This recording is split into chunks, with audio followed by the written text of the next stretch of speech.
Buenas pessoal, bem-vindos à segunda parte da quarta aula de concreto armado. Hoje vamos estudar um pouco mais sobre o comportamento das armaduras nas lajes. Buenas pessoal, para o dimensionamento das armaduras deve-se encontrar o máximo momento fletor. Conforme observado na aula anterior, uma laje sempre vai ter um momento fletor positivo, tanto no eixo X quanto no eixo Y. Contudo, os momentos fletores negativos podem ocorrer devido à presença de engastes. Para calcular esse momento, deve utilizar a seguinte equação: μ, que é um coeficiente que depende de acordo com a vinculação e com o tipo de caso, P, que é a carga total em cima da laje, Lx, que é o vão menor elevado ao quadrado, dividido por 100. Os coeficientes μ apresentados na parte inicial da fórmula são encontrados de acordo com o tipo de vinculação. Para isso, deve-se primeiramente encontrar o tipo de caso e a relação entre o lado maior e o lado menor, que é o lambda. Algo muito importante de se salientar é que essas tabelas foram fundamentadas em cima da solução de Bares, de 1972, onde foi utilizado um coeficiente de Poisson de 0,2. Caso 1 é um caso que não tem engastes. Então, nós temos bem à esquerda, na primeira coluna, o lambda, que é a relação entre os lados. Em seguida, tem os 4 coeficientes. Se nós tivermos a relação entre os dois lados em torno de 1,5, tem-se os seguintes coeficientes: o μx 7,86 e o μy 4,25. O μx'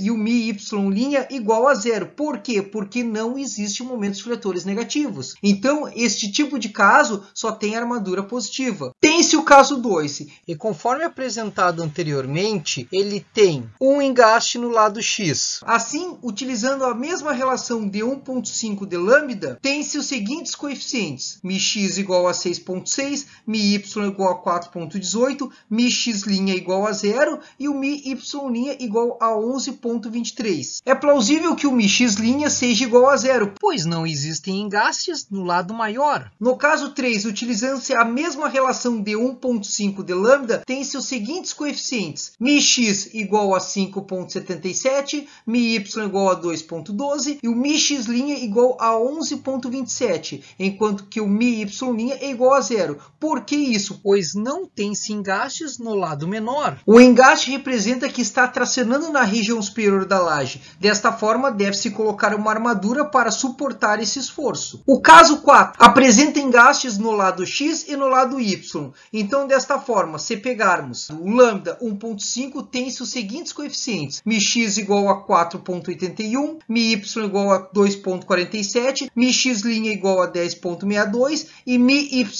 igual a 8,06. Então, pode-se observar as duas armaduras nos dois lados onde apresentam-se os engastes. No caso 5, neste caso, tem-se engaste nos dois lados menores. Desta forma, se pegarmos a relação lambda igual a 1,5, tem-se os seguintes coeficientes: μx igual a 5,53, μy igual a 4,14, μx' igual a 0 e μy' igual a 10,49. O que é esperado que o μx' seja igual a 0, pois não tem-se engastes no lado maior. Já o caso 6 apresenta engastes no lado maior, e devido a isso não ocorrem momentos fletores negativos nos dois lados menores. Por isso, o μy' é igual a 0. Caso 7. Neste caso, tem-se engaste nos dois lados menores e um engaste no lado maior. Assim, utilizando-se a relação de 1,5 de lambda, tem seus seguintes coeficientes: μx igual a 4,32, μy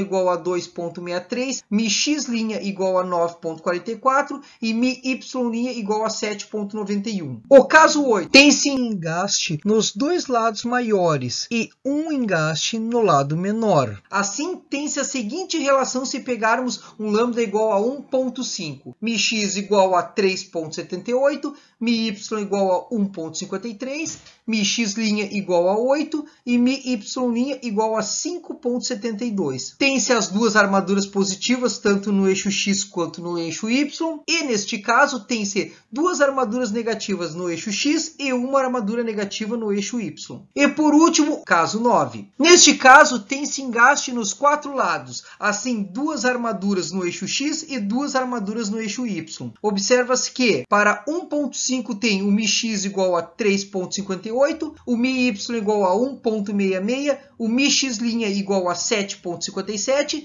e o MI Y' igual a 5,72. Lembrando sempre que os momentos negativos no eixo X são iguais e os momentos negativos no eixo Y também são iguais. Coloca-se as armaduras nas lajes devido ao comportamento do concreto, que é um material quase frágil e não suporta bem os esforços de tração. Desta forma, utiliza-se materiais que têm uma boa capacidade de suportar esforços de tração, que são os materiais dúcteis, neste caso o aço. Assim, fazendo-se uma junção do concreto, que é bom para compressão, com o aço, que é bom para tração, tem-se o concreto armado. Após encontrar os coeficientes, deve-se encontrar a carga total em cima da laje. É composta por uma parcela permanente e uma parcela acidental. O que é a parcela permanente? É o peso próprio da laje, o contrapiso, o piso e um eventual forro. A parcela variável pode ser considerada como móveis, pessoas, veículos e é definida de acordo com a NBR 6120. Observa-se um corte de uma laje. Aqui foi estimado uma espessura de revestimento de 2 cm, uma espessura de contrapiso de no máximo 3 cm. Um dos fatores que limita a espessura da laje é a deformação dela. Então, para vãos maiores, deve-se utilizar uma espessura maior. E embaixo a carga do forro. Essas cargas são obtidas na NBR 6120. Lembrando sempre que o peso específico dos materiais é por volume. Assim, deve-se transformar uma carga volumétrica por uma carga por metro quadrado. E para fazer isso, deve-se multiplicar pela espessura do elemento. Então, por exemplo, o peso próprio da laje é o peso específico do concreto armado, que é 25 kN por metro cúbico, vezes a espessura da laje, que é H. Fazendo-se essa multiplicação, tem-se um resultado em kN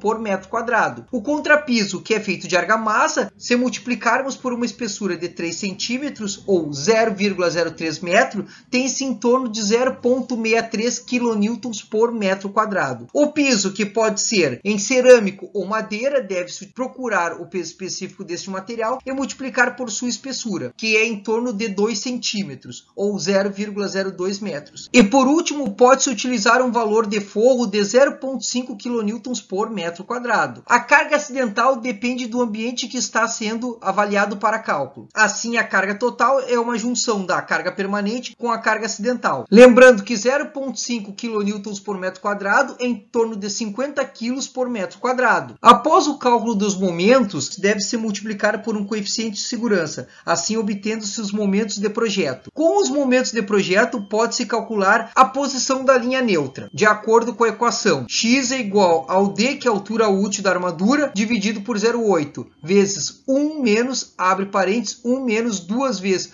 o momento fretor de projeto, dividido por 0,85, vezes a resistência de projeto do concreto, vezes o BW, que em lajes é 100, pois uma laje calculada 100 por metro, e o d ao quadrado, que é a altura útil da laje. Tudo isso dentro da raiz quadrada. Após encontrar-se as linhas neutras, pode-se calcular a armadura com a equação 0,85 vezes 0,8 vezes a resistência de projeto vezes o BW vezes o X dividido pela resistência de projeto do aço. Após o cálculo das armaduras, a norma preconiza que deve ser procedida uma comparação com o mínimo. Assim, para lajes armadas em duas direções, a armadura mínima positiva pode ser estabelecida através da seguinte equação: 0,67 vezes 0,150 vezes BW vezes H. Lembrando que o BW é 100 centímetros e H é a espessura da laje em metros. Já a armadura mínima negativa pode ser calculada através da equação 0,150 vezes BW vezes a espessura da laje. Para lajes armadas em uma direção, a armadura mínima positiva pode ser calculada a partir da equação 0,150 vezes BW vezes OH. Já a armadura mínima negativa, 0,150 vezes BW vezes H. Como é uma laje armada em uma direção, tem-se uma armadura muito mais robusta do que a outra.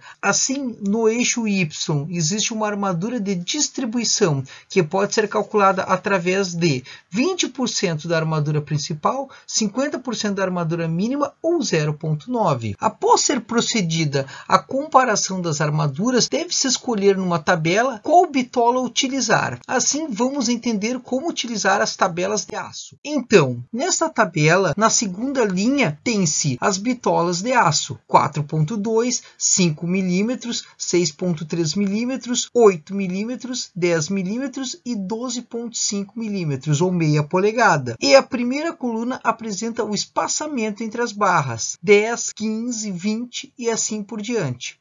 Então, por exemplo, uma barra de 4.2 espaçada a 10 centímetros tem uma área de aço de 1.39. Já se pegarmos esta mesma barra e aumentarmos o espaçamento para 15 centímetros, tem-se uma área de 0.92 centímetros quadrados a cada metro. Já uma bitola de 6.3, por exemplo, espaçada a cada 10 centímetros, tem 3.12 centímetros a cada metro. Uma bitola, por exemplo, de 10 milímetros, espaçada a cada 10 centímetros, tem uma área de 7,85 centímetros quadrados a cada metro. Buenas, pessoal! Por hoje é isso. Um grande abraço!